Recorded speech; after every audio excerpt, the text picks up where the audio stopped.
Have you ever felt someone hurt you on purpose? Twisting your words, pushing your buttons, then watching you break? It feels personal, but here's the truth. They're not attacking you. They're projecting their inner pain, and the moment you react, they win, because your emotion is their reward. This video isn't about revenge in the way you think.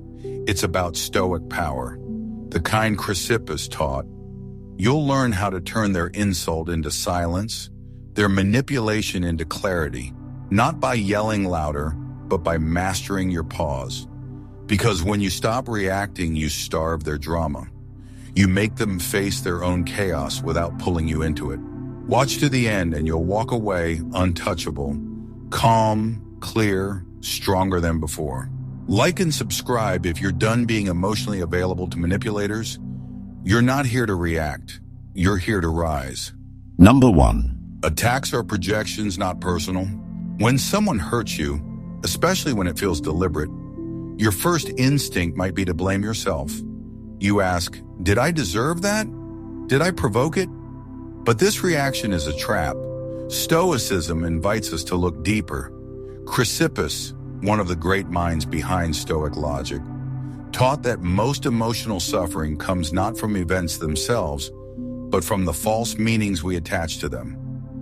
One of the worst mistakes we make is believing someone's cruelty reflects who we are. But it doesn't. It reflects what they can't bear to face within themselves. When someone lashes out, they're not responding to you as you are. They're responding to you as a mirror. That mirror reflects their regrets, their envy, their buried shame. And if you're standing too close, they'll try to shatter the image by shattering you. Imagine a broken mirror. It distorts everything. Stand in front of it, and your image bends and twists. That's how people in emotional pain perceive you. And instead of fixing the mirror, healing themselves, they attack the reflection. They attack you. But their behavior is not about you. It's about the parts of themselves they have rejected. Epictetus said, "It is not things that upset us, but our judgments about things." When someone calls you arrogant, selfish, or cold, it tells you more about their lens than your character. People don't see others as they are. They see them through the fog of their own pain, so their accusations aren't evidence. They're projections. And in today's world, projection is almost a language. Many people carry emotional debt, and instead of paying it off through inner work, they throw it at whoever's closest. Blame becomes a way to avoid reflection. If you're calm, they'll say you're distant. If you're confident, they'll say you're arrogant. Your stillness unsettles them because it highlights the storm within them. That's why Stoicism is not passivity. It's precision. It gives you the ability to step back and observe what others cannot even see. That behind most attacks is an injured ego seeking relief. A Stoic doesn't react blindly. He pauses. He investigates the source of the blow before deciding if it's even worth holding. Take Marcus Aurelius. He was betrayed, mocked, and undermined by people within his own circle. Yet he never wasted time fighting ghosts. Instead, he wrote in Meditations, "Choose not to be harmed and you won't feel harmed." That is not avoidance. It is sovereignty. He understood that harm only enters when you open the door. Let's go deeper. Often, an attack is not about power. It's about pain.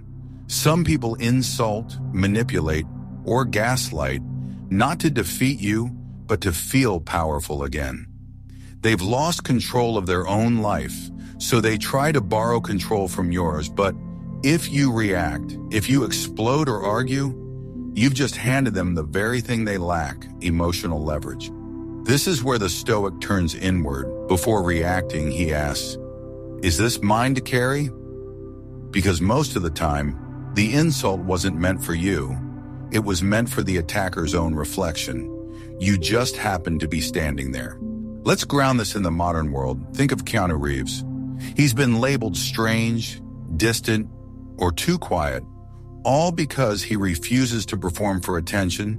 He doesn't correct tabloids. He doesn't clap back on social media.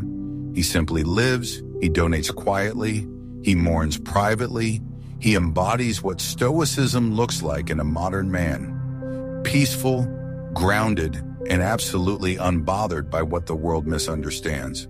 Chrysippus reminds us that pain isn't in the moment, it's in the interpretation. So the challenge becomes this: can you witness hostility without internalizing it? Can you learn to see projection as the attacker's burden, not your truth? When you do, you no longer need to prove yourself, defend your name, or fix their image of you. You become untouchable. Not because they stop attacking, but because you stop receiving. This is the hidden power of detachment, not indifference, but clarity. The more someone tries to dump their bitterness on you, the stronger you become by refusing to carry it. Their storm dies when it meets your calm, and that silence, the refusal to react, is what makes them regret ever targeting you. It takes strength to stay calm when provoked. It takes restraint to let silence answer slander. When you do, you expose the imbalance. You let them burn out without fuel, and you remain untouched. Not because you're distant, but because you're anchored in truth. Stand tall in that realization. Every moment of inner peace builds a fortress around you, one that grows stronger with every attempt someone makes to disturb your calm. Let that conviction guide you always. So the next time someone tries to provoke, guilt, or shame you, remember you're not their therapist, you're not their scapegoat, you're not their emotional landfill, you are their mirror, and they broke themselves trying to break you. Their opinion is not your reality, their projection is not your burden, and their disrespect does not dictate your destiny.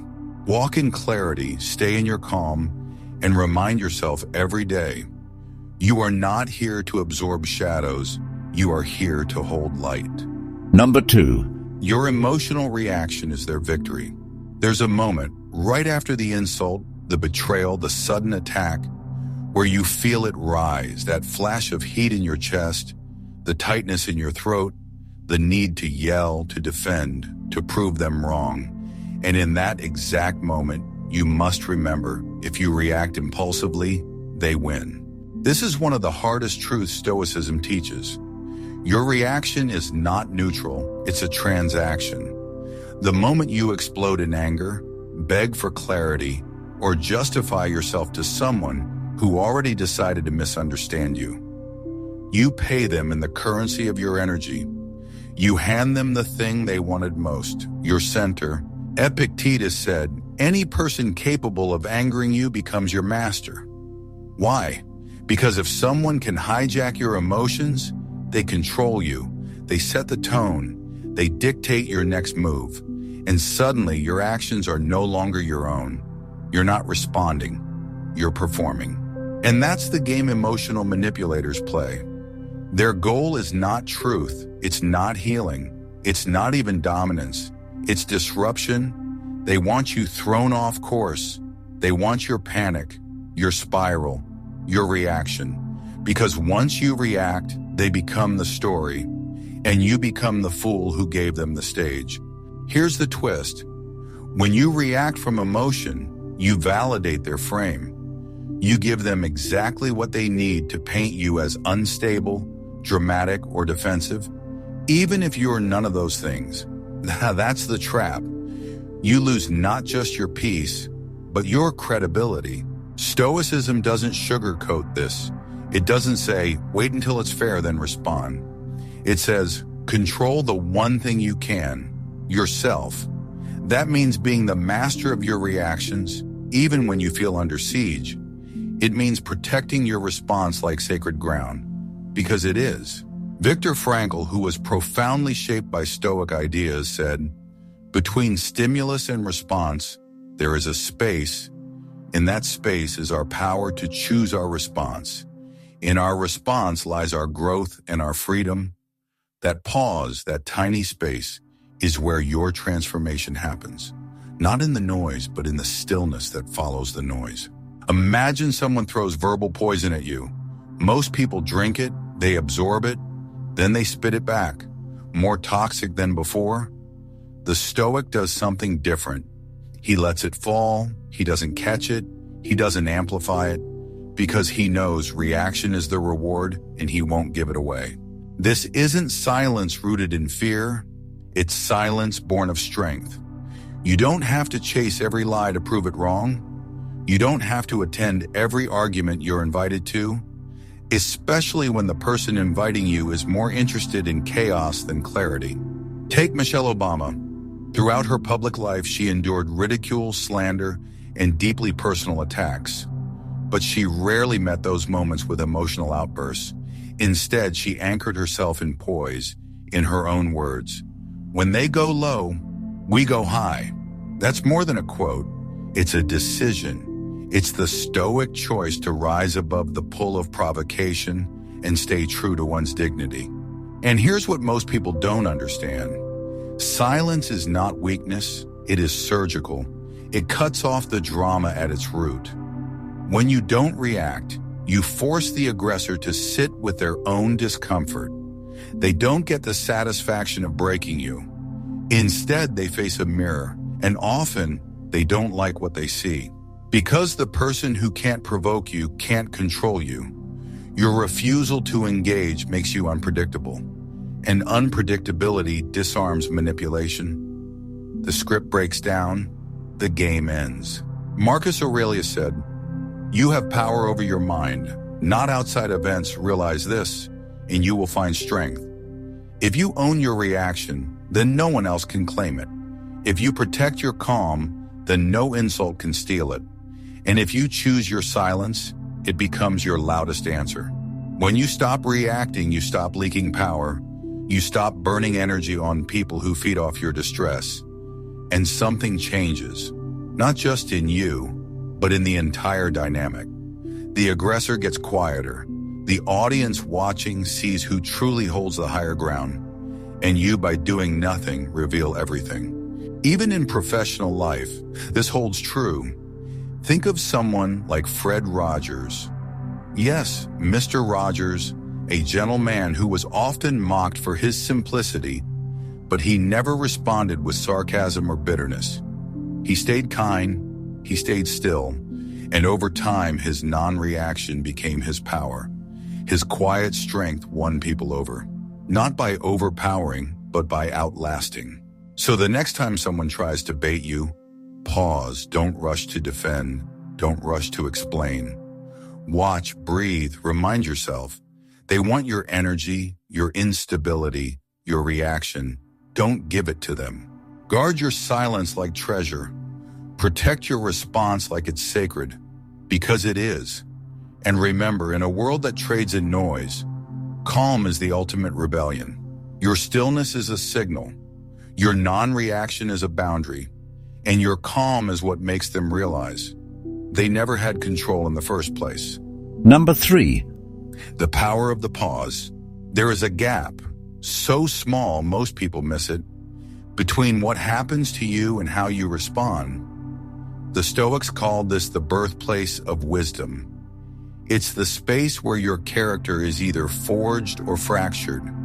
When someone disrespects you, lies about you, or tries to provoke you, the instinct is to react fast, to clap back, to correct the narrative. But reaction without reflection is what turns a strong man into a slave. This is where the power of the pause comes in. And it's not about hesitation or passivity. It's about reclaiming the space between impulse and decision. Marcus Aurelius said, "If you are distressed by anything external, the pain is not due to the thing itself, but to your estimate of it. And this you have the power to revoke at any moment." That moment he speaks of, that is the pause. That is where sovereignty lives. Most people have no pause. Something happens, and they're gone, swept up in emotion, drowning in impulse. But the Stoic cultivates delay. He sees the moment of insult as a test, a portal, and instead of sprinting through it, he stands still and watches. Because that space between the event and your reaction is where all your power resides. It's where you get to ask, is this mine to carry? Is this worthy of my energy? Is this the version of me I want to respond with? And this is not abstract theory, it's a daily practice. In today's world, think of Oprah Winfrey. She's lived under the brightest spotlights and still manages to carry herself with restraint and presence. She's faced criticism, prejudice, and mockery, but rarely reacts impulsively. She listens, she breathes, then she speaks with conviction. That's not just emotional intelligence. That's philosophical maturity. That's the pause in motion. The pause is what prevents you from becoming what hurt you. It allows you to move with purpose instead of reacting from past wounds. Because often, when you lash out quickly, you're not really responding to this moment. You're responding to a collection of old betrayals, old traumas, and unhealed narratives. But the pause lets you be here now. It cuts the cord between this event and every other one like it. And here's the deeper truth. The pause is not just a trick to win arguments. It's a path to becoming unshakable. It turns your nervous system from a battlefield into a sanctuary. Instead of living in a state of constant reactivity, you carry calm into chaos. You begin to radiate a type of inner quiet that others can feel, even if they don't understand it. There's a metaphor here in nature. Rivers that rush often erode, but lakes, deep, still, unmoved, hold everything in silence. Be the lake, let your thoughts settle. Let your emotions pass through without flooding your speech. This is not denial. This is discipline. This is depth. And it is trainable. When you feel that rush, pause. When someone says something cruel, pause. When you get that angry text, pause. Count your breath. Name what you're feeling. Say to yourself, I don't have to react yet. I get to choose. And that space you create, even if it's just 2 seconds, separates those who are reactive from those who are resilient. Seneca wrote, "The greatest remedy for anger is delay." That delay isn't silence for silence's sake. It's strategy, it's defense, it's strength. It's what allows you to preserve your energy, protect your name, and act from your higher self. And this doesn't mean you never speak. It means when you do, your words have weight, because they weren't thrown from the fire, they were chosen from the ashes. Your speech becomes measured, grounded, centered, and people feel that. You don't talk over others. You don't talk for validation. You speak when something needs to be said, and that makes all the difference. Look at someone like LeBron James. Under enormous public scrutiny, he's been criticized, insulted, and provoked throughout his career. But he doesn't respond with rage. He pauses. He speaks with intentionality. And over time, people came to respect not just his talent, but his temperament. His ability to stay calm under pressure became part of his legend. That's Stoicism, on and off the court. Of course, there will be moments you fail. When you speak too quickly, act too fast, regret what you said. That's not weakness, that's training.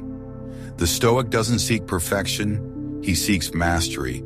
And mastery is built through the repetition of returning to the pause, again and again and again. Even in relationships, the pause can save you.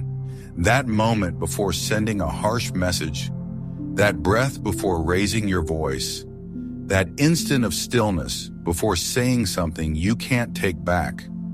The pause won't just protect your peace, it will preserve your integrity, and over time, those pauses form the invisible architecture of your character. They define who you are under pressure when it counts most. So while the world rushes to post, to argue, to react, slow down, let others burn themselves out, let the chaos swirl around you, and stand still. Let the pause be your shield, your lens, your anchor. Because in that pause, you reclaim your dignity. In that pause, you move from reaction to creation. And in that pause, you become untouchable. Number 4. Withdraw your energy and stop justifying. There comes a point in every emotionally exhausting relationship whether with a manipulator, a critic, or a chronic victim, where you must make the hardest move of all. You stop explaining yourself, not because you have no answer, but because you finally understand. They're not listening, they're waiting for a crack in your calm, waiting for proof that they still own your attention. Stoicism teaches that energy is not just limited, it's sacred. Every time you explain your values to someone committed to misunderstanding them, you are not practicing clarity. You are leaking your life force. Marcus Aurelius said, "Waste no more time arguing what a good man should be one." That's not passivity, that's precision. It means stop performing, start embodying. Because here's the truth. People who bait you into justifying your boundaries don't want understanding.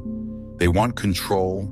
They want to wear you down with questions, not to get answers, but to keep you emotionally available to them. And if they can't control your actions, they'll settle for controlling your focus, for draining your clarity by keeping you on the defensive. This is why withdrawal is not weakness, it is wisdom. The moment you stop explaining is the moment you stop participating in the drama they need to survive. Your silence sends a clear signal. I no longer give you access to my emotional system, and that loss of access is often met with outrage because silence removes their leverage. J.K. Rowling is a strong example. She's been misquoted, misunderstood, even vilified. But instead of entering every battle, she chooses where to speak and where to let the storm pass. She doesn't exhaust herself proving her worth to people who have already decided what they want to see. That's not defiance, it's discernment. The kind of discernment Stoicism teaches. Focus only where your energy will grow something. To withdraw your energy doesn't mean you no longer care. It means you finally care enough about yourself to protect your direction. Energy that once went into rehashing old debates can now go into building a life that speaks for itself. A life of integrity, not performance. A life where silence is not avoidance, it's architecture. Seneca once said, "Associate with people who are likely to improve you." That wasn't just social advice. It was spiritual strategy. If someone consistently drains you, confuses you, or shames you for having standards, they are not improving you. They are using you as a stage for their own unresolved chaos. And your withdrawal isn't cruelty, it's clarity. Now let's make it practical. Have you ever found yourself re-explaining the same thing to someone, only to feel more misunderstood each time? That's not miscommunication. That's design. That's someone using the illusion of dialogue to keep you emotionally entangled. They don't want resolution. They want reaction. They want your attention as fuel. So what does withdrawal look like in action? It looks like letting go of the need to convince. It looks like leaving a conversation before it becomes a loop. It looks like choosing peace over performance, not because you're cold, but because you're done donating your warmth to people who only use it to burn you. Barack Obama demonstrated this time and again. Under pressure, criticized from every direction, he didn't explain himself to every critic. He didn't chase public approval. Instead, he stayed grounded in his values, chose his words with care, and allowed time and consistency to do the speaking. That's Stoic withdrawal, not silence out of fear, but silence out of sovereignty. The most dangerous people you'll ever encounter are not the ones who yell. They're the ones who know how to keep you explaining long after you should have walked away. And the only way to break their influence is to stop playing their game. Because here's what they fear most: your absence, your silence, your disinterest.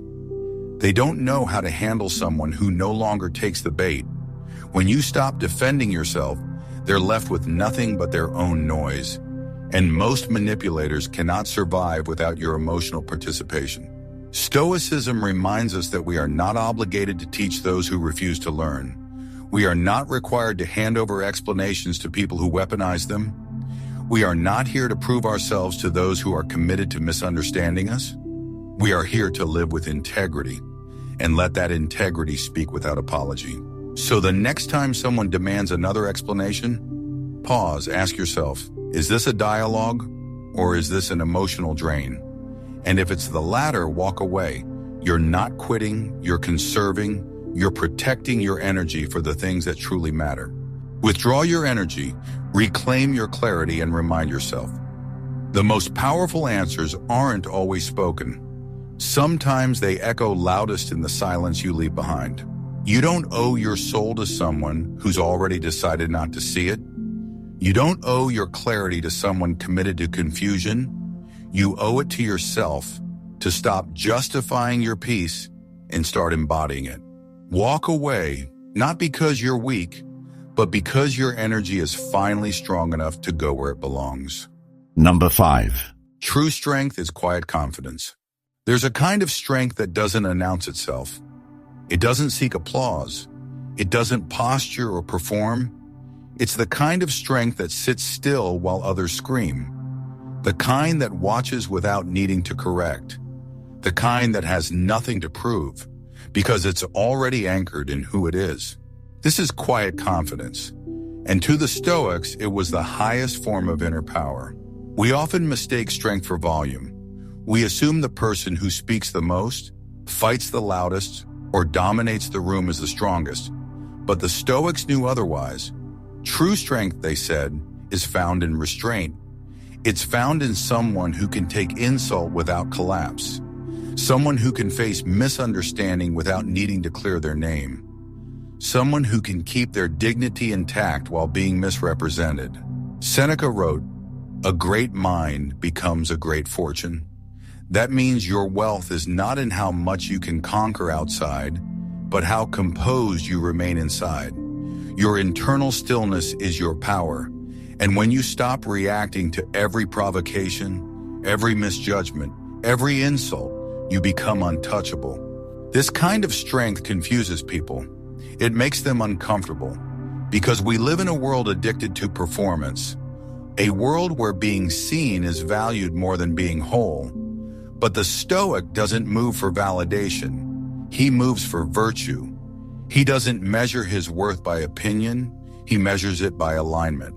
Take the example of Keanu Reeves. Again, because his consistency is so rare, he's been mocked, misunderstood, memed. He's one of the most quietly charitable people in Hollywood. He's lost family, suffered grief, and still carries himself with humility and presence. He doesn't defend his reputation. He doesn't chase vindication. He simply lives his truth. That's what Stoic power looks like when it matures. Quiet, grounded, unwavering. The person who doesn't need to argue back is not weak. They're disciplined. The one who doesn't need to explain their every move is not passive. They're self-led because they understand a basic truth. Explanation is rarely for the wise. It's for the insecure. And when you stop performing for approval, you reclaim your energy for what truly matters. Now let's go deeper. The reason quiet confidence is so powerful is because it operates outside the ego. When you're confident in who you are, you no longer need to be right in every conversation. You no longer need people to agree with you. You don't shrink when misunderstood, and you don't swell when praised. You are steady, and that steadiness becomes your power. Marcus Aurelius reminded himself often, "It is not death that a man should fear, but never beginning to live according to nature." Living according to nature means living in alignment with your purpose, your values, your virtue. It means letting go of how others see you and focusing completely on how you see yourself when no one is watching. That's why a Stoic is unbothered by gossip. He knows it doesn't change reality. He's not worried about reputation. He's worried about character. And that quiet confidence makes him formidable in any room, because you cannot manipulate someone who no longer needs your approval. And yes, there will be moments when silence is misunderstood. When people think you're cold, distant, arrogant, let them. Their opinion doesn't interrupt your integrity. It doesn't redefine your identity. You're not here to be interpreted. You're here to live your values. Out loud, but not loudly. Think about someone like Maya Angelou. Her presence was power. She didn't speak often, but when she did, the room listened, not because she demanded attention, but because she commanded it through presence. Her words came from depth, not noise. Her pauses held more weight than most people's speeches. That's the power of quiet confidence. It draws people in without chasing them. Stoicism doesn't ask you to become invisible. It asks you to become undeniable, not by raising your voice, but by raising your standard, by becoming so deeply anchored in self-respect that other people's storms no longer shift your weather. Let others underestimate you. Let them misread your silence, because the day will come when your actions reveal everything your words never had to explain. And when that day comes, you won't need to say, "I told you so." You'll simply keep walking, unbothered, undistracted, unshakable. Real confidence doesn't rush to interrupt. It listens longer, it speaks slower, it pauses before reacting. And when it finally speaks, it doesn't compete, it clarifies. It cuts through noise not by being louder, but by being truer. That's the kind of strength that leaves a mark, not because it forces itself on the world, but because it stands still when the world spins in chaos. So the next time you're tempted to prove your worth, to speak louder, react faster, or explain deeper, pause. Let your restraint speak louder. Let your character be louder than your voice. Let your peace do the talking. Because true strength doesn't need to announce itself, it only needs to be. And that is enough. They hurt you, yes, but you didn't let it change who you are. And that's the victory, not revenge, not vindication, but restraint, stillness, mastery. That's the Stoic path. You don't fight fire with fire, you let it burn out on its own. And while they exhaust themselves in drama, you rise not through noise, but through clarity, through boundaries, through silent power. If this message spoke to something deep in you, don't just listen, practice it. Let your pause speak louder than your reaction. Let your peace be proof that you've outgrown chaos. You're not here to perform for people who don't see you. You're here to embody the man you were meant to become, anchored, deliberate, and untouchable. Subscribe if you're walking that path, and remember, your silence doesn't mean they won, it means you did. You chose your peace, and that changes everything.